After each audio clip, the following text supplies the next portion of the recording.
Hello guys, welcome to this video. In this particular one we're going to discuss certain aspects related to the pedagogical agreement of psycholinguistics.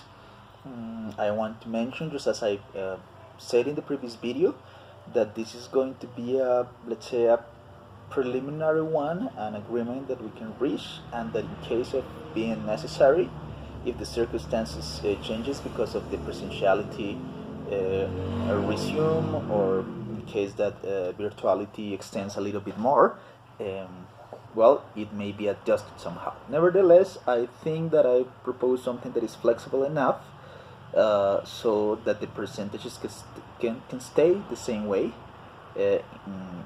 independent of the circumstances. Okay, so I am going to describe each item of the pedagogical agreement that I propose.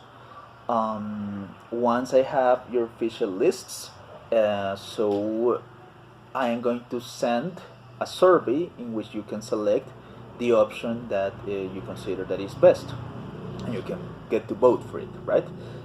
So this is going to be the option number one, the one that I'm going to explain right now. In the survey, I can send some other options in which I am going to make just combinations of percentages.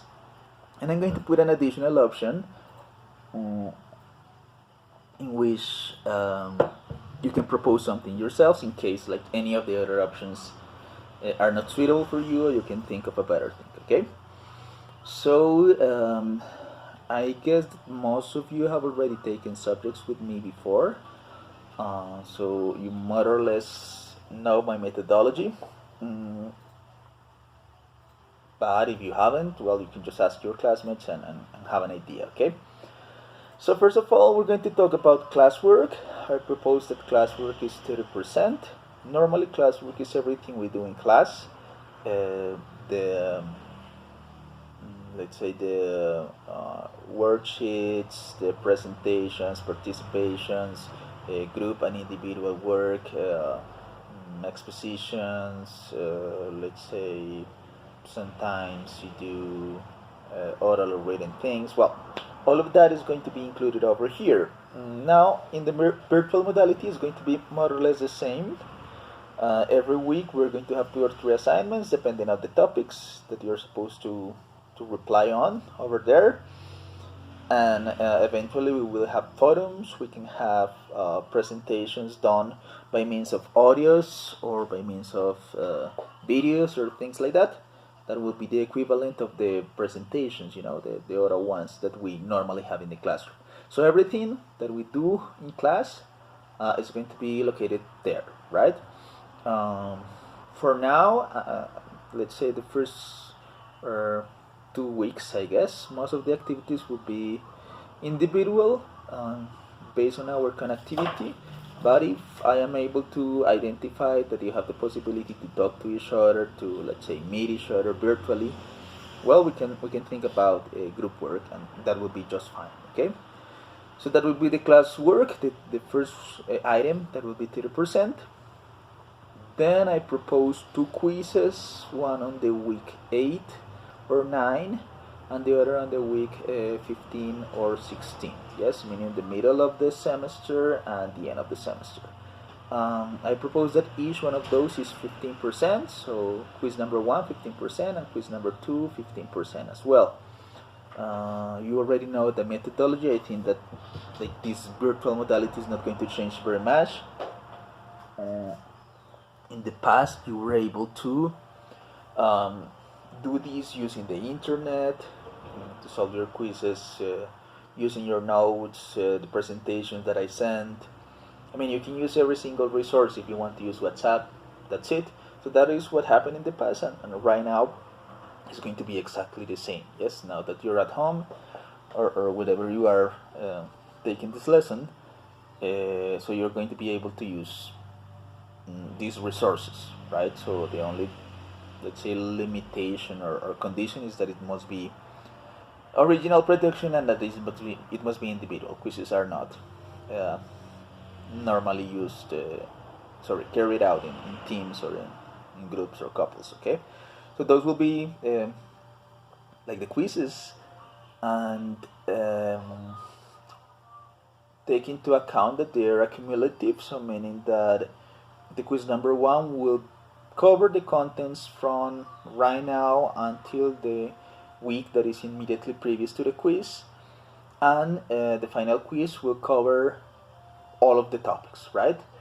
One more time, remember that I do not ask like memorize concepts or what is this or define this or something like that, but normally you have to use those concepts and those theory in order to solve a particular case or a scenario or a practical question, something like that. Yes, definitely something you would not find the exact answer to on the internet. You would require to use the knowledge and the abilities that we have covered throughout the course in order to solve or to face those situations. So that will be the quiz number 1 and 2, each one of them 15%. Then also another thing that is also sort of typical or classical, the event report. Usually this is an event that is prepared by the students of 10th semester, and normally it is carried out under the library. They prepare their stands and they give you some information about literary things.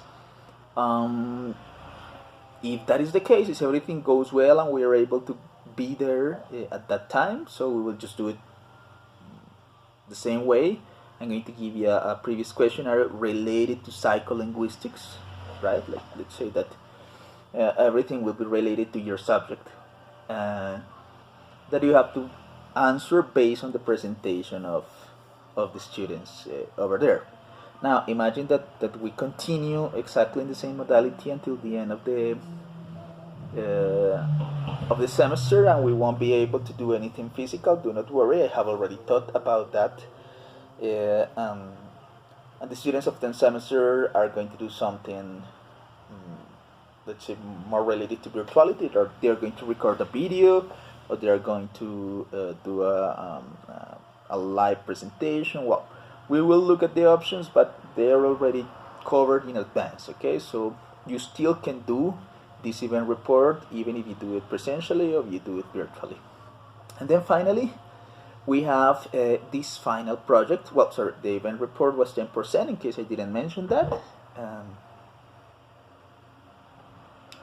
And then we have the final project. And I'm going to ask you to pay close attention to what I'm going to say right now, because depending on the situation, this can be a little bit different, okay?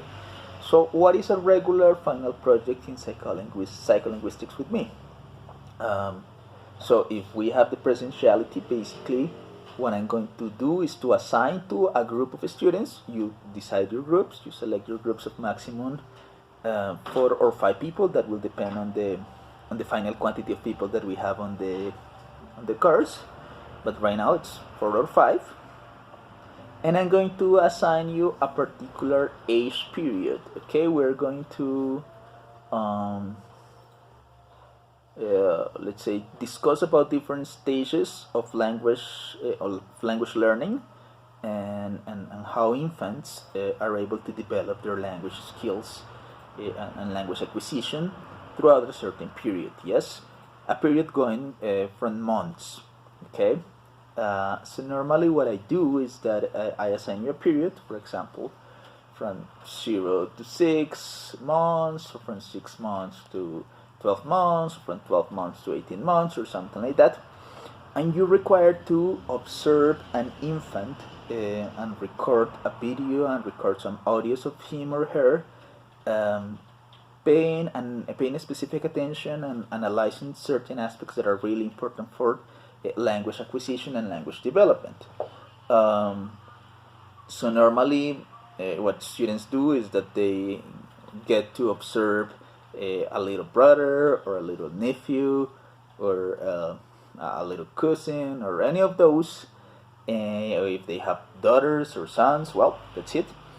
And then they analyze him or her and observe him and let's say prepare a presentation and a report based on that. Yes, and that is the final project, like an oral presentation about the observation that you made of this baby, and saying, yes, he's like following the protocols or the theories that we have covered in class, or no, definitely that is a little bit different. You here in class tell us one thing, but what really happens with the baby is another thing that may happen, you know.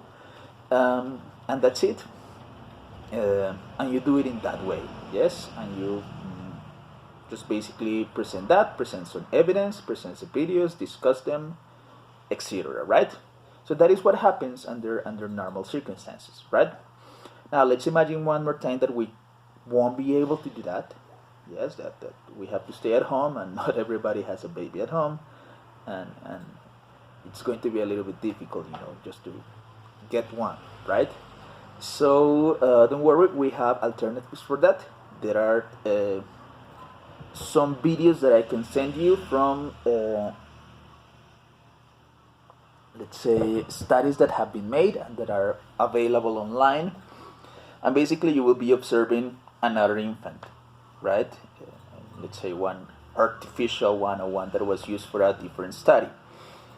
That is not as natural and as genuine as studying like analyzing the behavior of a person that is close to you and that doesn't have any bias and all that. But well, that is another alternative, right? So whether you can do it with your own groups, with your own infants, let's say ones that you are able to have access to, or you require to use the videos and the materials that I'm going to send you, you can still do the same thing, okay? So basically that's it. That would be like the final project, doing this presentation and this analysis, and providing this evidence of these different language acquisition stages in different ages. So it's going to be the same thing, right? So I propose that this final project is 30%, and basically that's it. So those are the different categories. Take a look at them. I honestly believe that this is like the best distribution, but if you think that there are like some other alternatives, that will be fine. If you have any additional question, because I think that the first 3 or 4 are pretty clear. Maybe if you have any additional question about the final project or something similar, just let me know, and we will discuss about that, okay? So thank you very much, and see you on the next video. Bye bye.